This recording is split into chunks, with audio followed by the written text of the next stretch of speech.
Soyez les bienvenus à votre rendez-vous hebdomadaire Jeudi Confession. Notre confessé du jour est un mannequin professionnel. Il se fait appeler l'homme Maniaka. Recevons ici sur cette chaise de confession Jade Cameroun Atangana.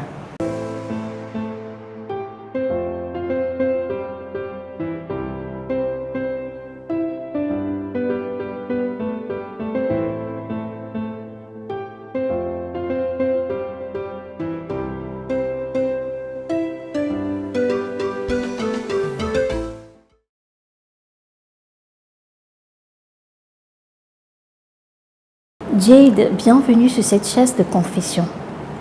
Écoute, merci beaucoup Laetitia. Alors, vous êtes mannequin, modèle, photo et entrepreneur. Comment en êtes-vous arrivé là?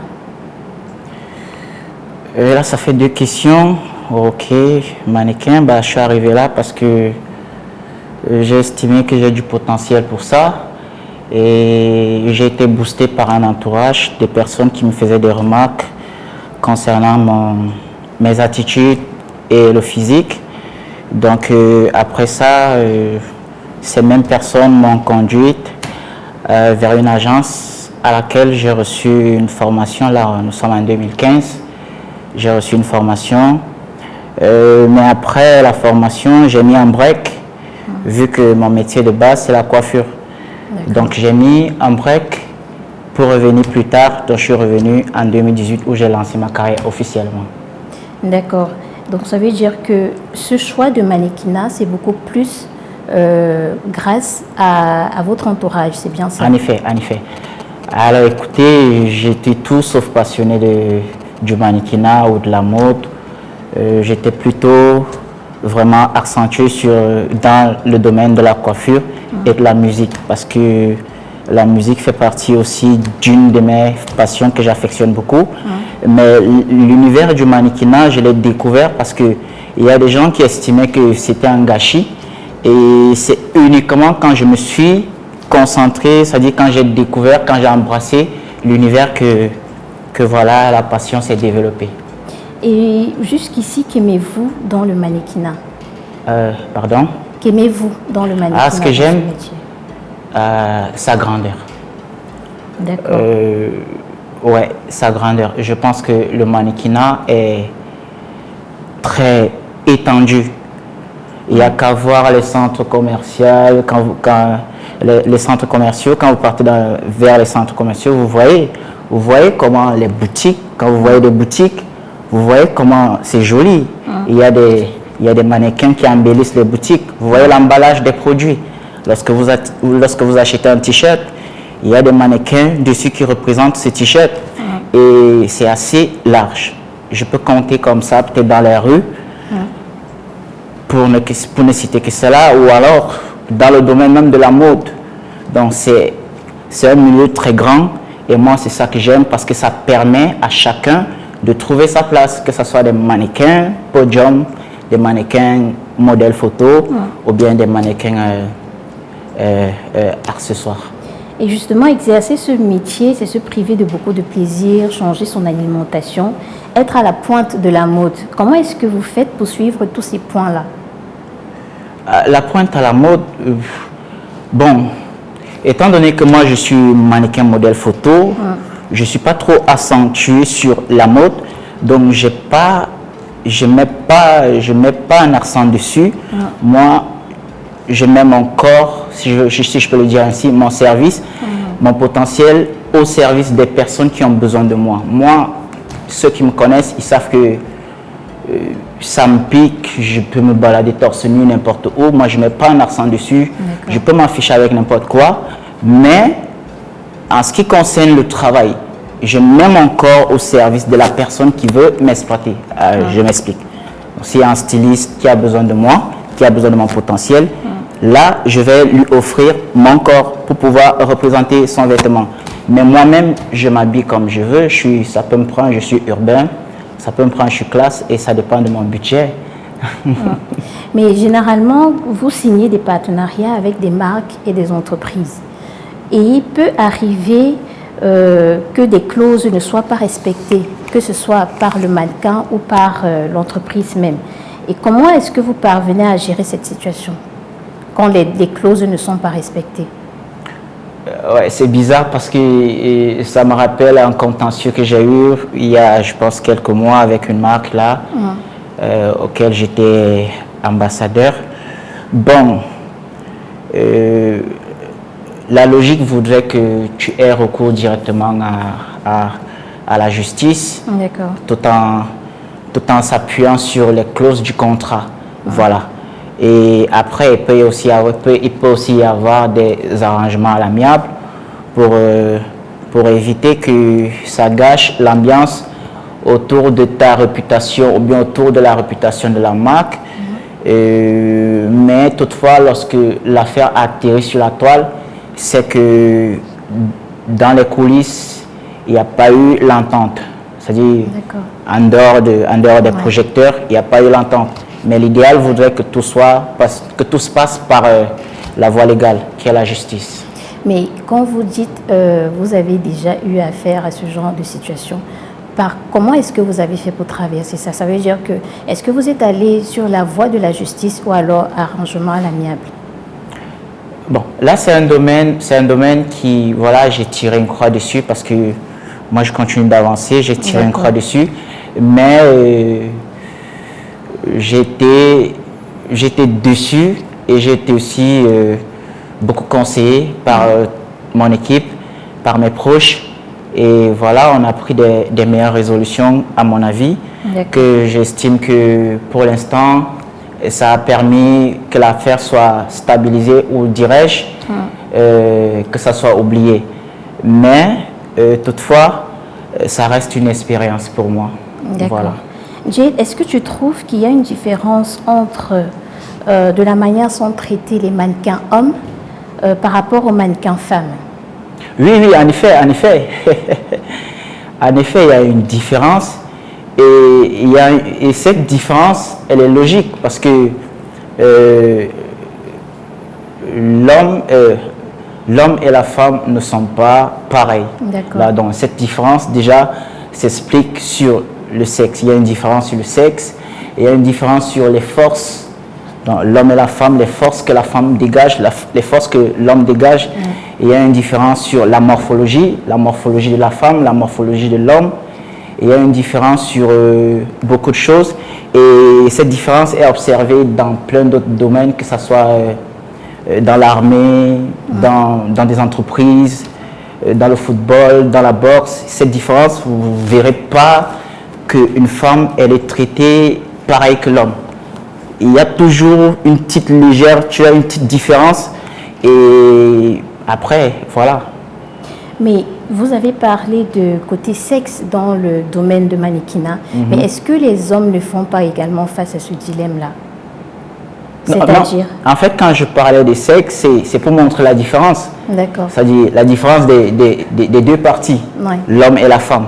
Je ne parlais pas, je sais pas, des réalités sexuelles dans l'industrie. Je ne parlais pas de ça, je parlais de la différence des sexes. Mais est-ce que ça existe? Bah oui, ça existe parce que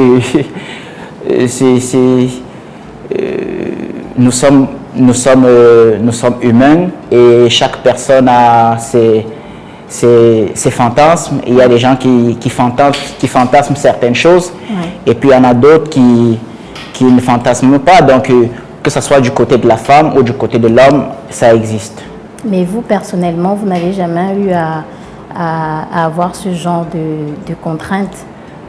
Soyez un peu plus précis, s'il vous plaît. Donc, ça veut dire que si un producteur aujourd'hui vous contacte pour son événement et qu'il a besoin de vous en tant que mannequin, mais il vous pose certains dilemmes, ça veut dire que il vous dit, voilà, si vous souhaitez passer à mon événement, vous devriez, comme on dit souvent. Bon, moi, en ce qui me concerne, moi personnellement, je n'ai pas encore eu face à ça parce que, bizarrement, moi j'ai comme l'impression que mon côté professionnel ça a imposé un certain respect. Ça permet que la personne qui m'accoste, lorsqu'il m'accoste, il est conscient qu'il ne vient pas papoter avec moi, il ne vient pas flirter avec moi, il m'accoste pour un travail.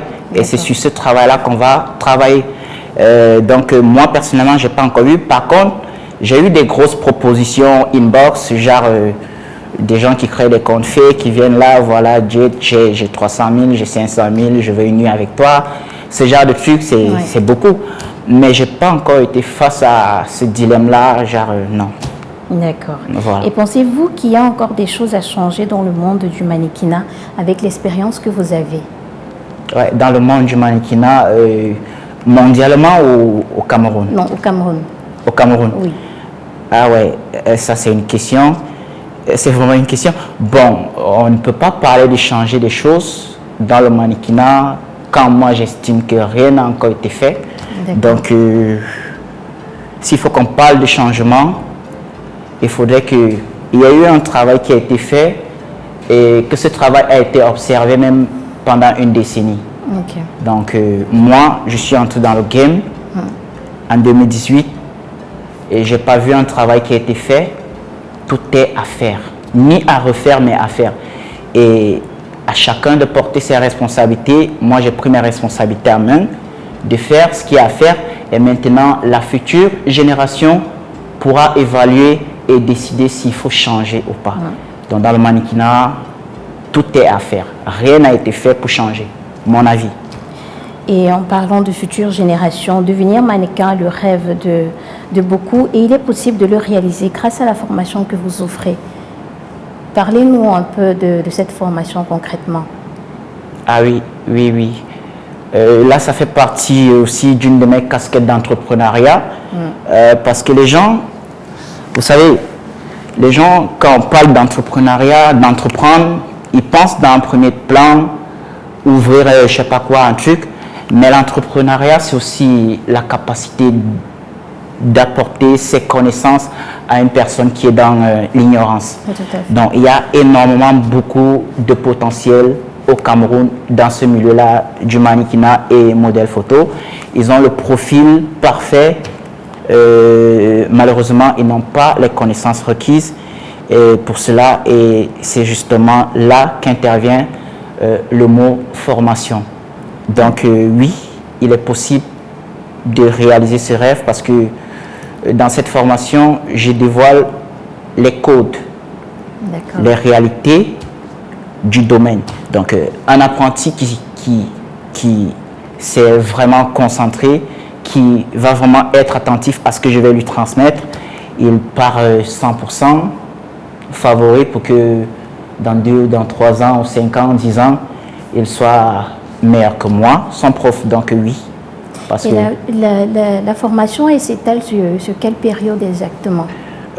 Bon, la formation, je l'ai lancée pendant toute l'année 2022 et les inscriptions vont s'achever en janvier 2023. Donc les inscriptions, ça veut dire que la formation va se poursuivre même jusqu'en 2023. Donc, toute l'année 2022, les gens s'inscrivent. Les gens s'inscrivent, autant de personnes, parce que c'est une formation présentielle et en ligne.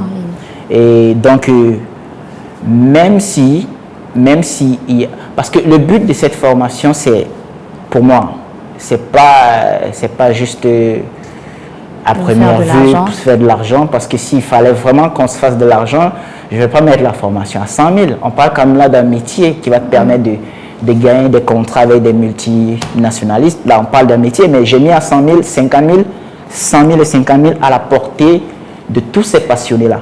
Donc, pour moi, en fait, cette formation, c'est la création d'une nouvelle race de mannequins au Cameroun. Comme je parlais de prendre des responsabilités en main, là, ce sont mes responsabilités que je prends. Vu qu'il y a un travail qui n'a pas été fait, il faudrait qu'il y ait un travail qui est là. C'est-à-dire qu'on puisse avoir des mannequins qui ont quelque chose dans la tête, qui savent les valeurs du métier, qui savent la rentabilité du métier, qui savent même l'étendue de ces métiers. Là, je vous ai parlé de la grandeur de ces métiers. Un jour, j'ai posé pour un hôtel, 3 étoiles, de Dreams Hotel. Et puis, il y a des gens qui étaient choqués qu'un mannequin pose pour un hôtel. Pour eux, le mannequin, c'est le vêtement, mais attendons, il faut se calmer là. Le mannequinat, il est grand, il est tellement vaste. Même dans la musique, on retrouve les mannequins. partout.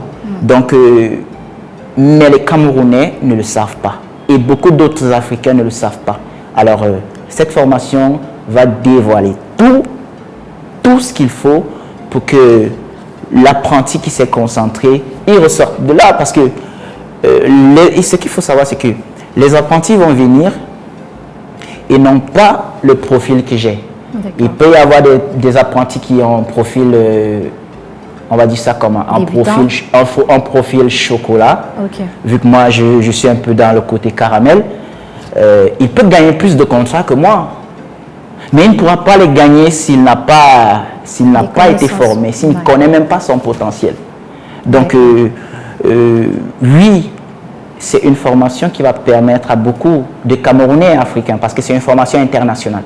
J'ai déjà des inscriptions au Congo, j'ai des inscriptions en Guinée, j'ai des inscriptions au Gabon. C'est une formation internationale. Donc, oui, moi j'y crois fermement et voilà. Très bien, Jade, on va se prendre une petite transition et on se retrouve pour la deuxième partie face aux chiffres. Tu es prêt? D'accord. Jade, tu es face aux chiffres. Je t'explique le principe. Dans la boîte à ta gauche, tu as des coupons. Donc, tu vas choisir un coupon. Il y a des chiffres inscrits. Tu me communiques le chiffre et derrière chaque chiffre, il y a une question qui va en ressortir. Dans le cas contraire, si tu ne réponds pas à une question, tu seras soumis à des punitions. Ah ouais, oui. Carrément. Oui. Jade, tu es prêt? Allons-y. Ok, premier coupon, Jade.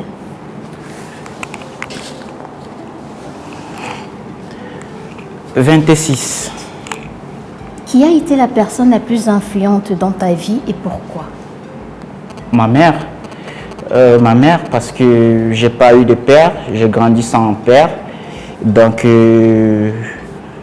j'ai vécu toute mon enfance et la période de l'adolescence avec ma mère. On a passé énormément de moments très très difficiles dans ma vie. Donc, elle a été vraiment la pièce maîtresse de cet homme maniaque que je suis devenu. Donc, oui, ma mère. Prochain coupon, Jade. Celui-ci, j'en fais quoi de ça? Tu mets à côté. D'accord. 27. Lorsque tu te sens épuisé émotionnellement, que fais-tu pour te ressourcer? Ouais, il y a... Ça, c'est une question. J'écris. J'écris parce que je vous ai dit que je fais dans la musique. Et plus précisément du rap et du chant. Mais le rap, quand je me sens vraiment affecté émotionnellement, j'écris et j'exprime mon ressenti à travers des lignes ou aussi je marche. Je marche, j'ai pas de direction fixe, mais je marche, ça me permet d'évacuer. Non, de faire des remises en question. J'essaie de comprendre c'est quoi cette situation, pourquoi je me retrouve là. Et le bon Dieu, est-ce que toi tu m'as oublié, ça se passe comment? Et il y a aussi le sport. Je me défoule en salle de gym. Voilà, le mec, il va, si je fais avant 100 pompes, le mec il va faire même des 100 pompes. Hein. Prochain coupon, Jade.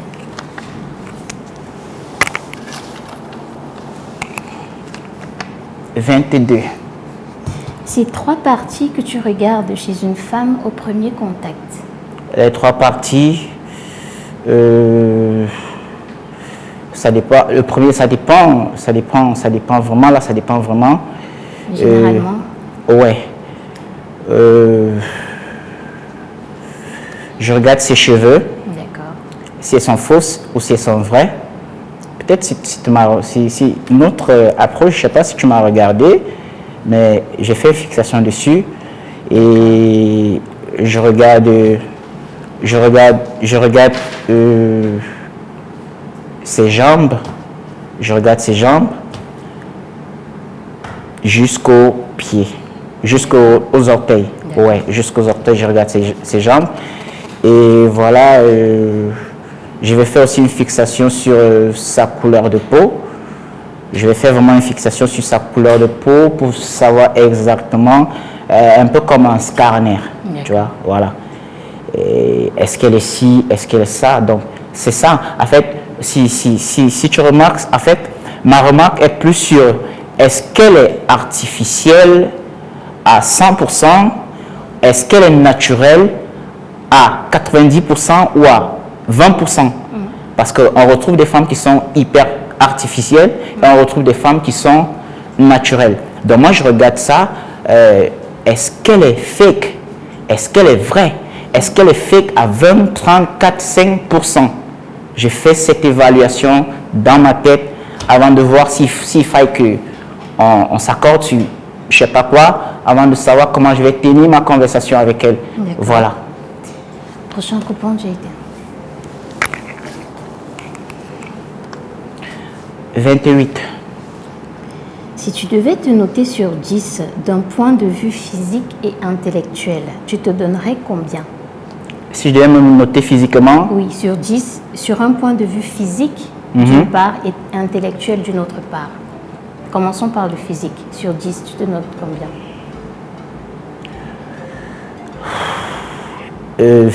Étant donné que je fournis beaucoup d'efforts pour me maintenir au top niveau, concernant la structuration de mon corps, là je parle plus du physique, je fais du sport chaque matin, je fais énormément du sport, donc c'est un effort considérable. Donc, et étant donné aussi que je prends beaucoup soin de mon physique, que ce soit dans le terme hygiène, je fais attention de ne pas trop m'exposer au soleil, je limite certaines de mes fréquentations, ce genre de choses. Je pense que ça mérite un 20 sur 20 sans être prétentieux. On a dit 10 sur 10, dans un 10 sur 10? Oui, 10 sur 10, sans être prétentieux parce que je pense que je le mérite et je pense que toutes les femmes qui voudront, je ne sais pas quoi, devraient me donner que des 10 sur 10. Très bien, et du côté intellectuel? Du côté intellectuel, là, sincèrement, j'apprends tous les jours. Je dirais, je peux me noter même 0 sur 10 parce que le niveau de connaissance que j'ai en ce moment ne me satisfait pas. J'aimerais encore apprendre beaucoup plus parce que il y a une chose que ma mère m'a dit et aussi que beaucoup de rappeurs ont répété plusieurs fois, c'est que le savoir est une arme. Donc pour moi, si tu vas en guerre et que tu n'es pas armé, tu ne pourras pas faire la guerre. Donc il faudrait être le plus armé que possible, donc acquérir le plus de connaissances que possible. Donc moi, je me donne modestement la note de 0 sur 10. Très bien. Prochain coupon, Jade.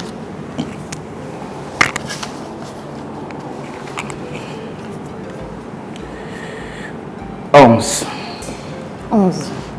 Donne 2 prénoms de tes ex-copines. J'en ai pas beaucoup d'ex, j'ai une seule ex dans ma vie, elle s'appelle Laetitia Njassi. D'accord, et pourquoi la relation est finie jusqu'aujourd'hui? La relation est finie parce que la relation est finie en 2017. On a eu beaucoup de soucis. De communication? Non, pas de communication. On a fait face à beaucoup de problèmes financiers. Elle de son côté qui avait ses réalités, moi de mon côté qui avait mes réalités avec ma maman qui était souffrante. On a compris que l'amour seul ne suffit pas pour sauver une relation. Et voilà, pour se défaire de cela, on a mis un terme à la relation. Et voilà, elle évolue de son côté, j'évolue de mon côté. Voilà. Et s'il fallait lui donner un mot, ce serait lequel? Si je devais lui donner une phrase ou un mot, s'il fallait lui envoyer un message, ce serait lequel? Je me rappelle, parce que je me rappelle dans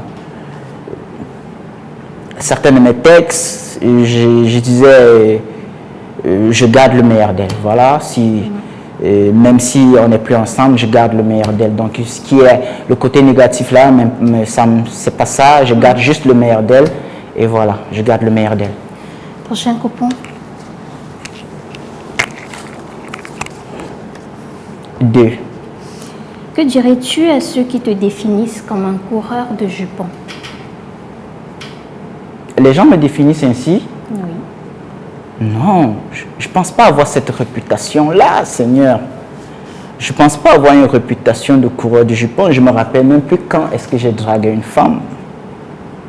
Bon, je pense quand même que ce sont voilà, des disquettes. Mais moi, je connais en tout cas des réputations qui circulent à mon nom.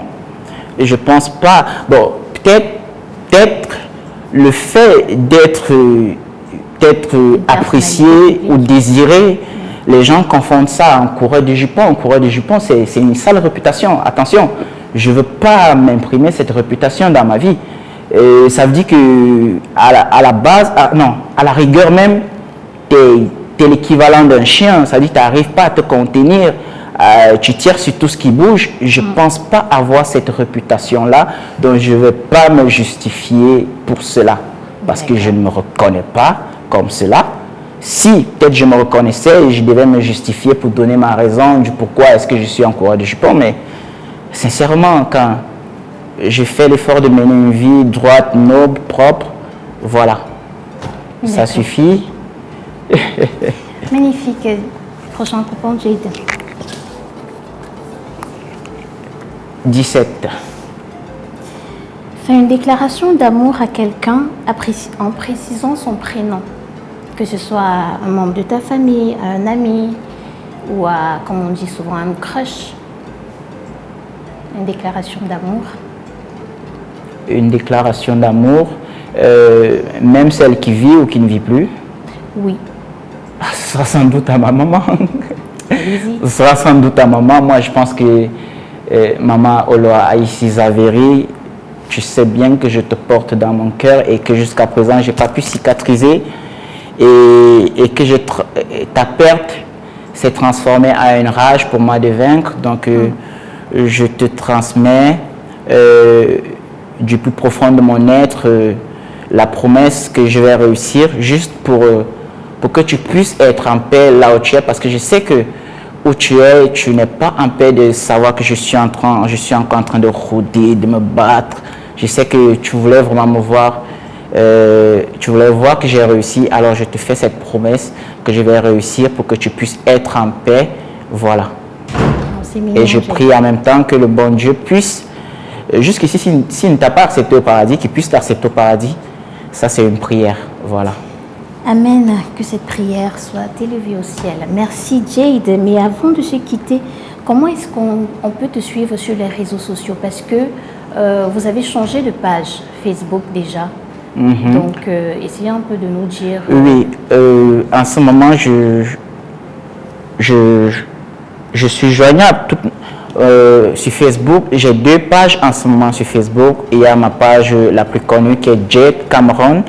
Et puis il y a la nouvelle page que j'ai créée récemment, il y a, je pense, 6 jours, qui est Jade Cameron Atangana. Donc j'ai juste rajouté mon nom qui est Atangana. Donc si tu tapes sur Facebook, tu tapes Jade Cameron ou tu tapes Jade Cameron Atangana, tu vas me retrouver. Maintenant sur Instagram, c'est Jade Cameron. Sur YouTube, c'est Jade Cameron. Sur TikTok, c'est Jade Cameron.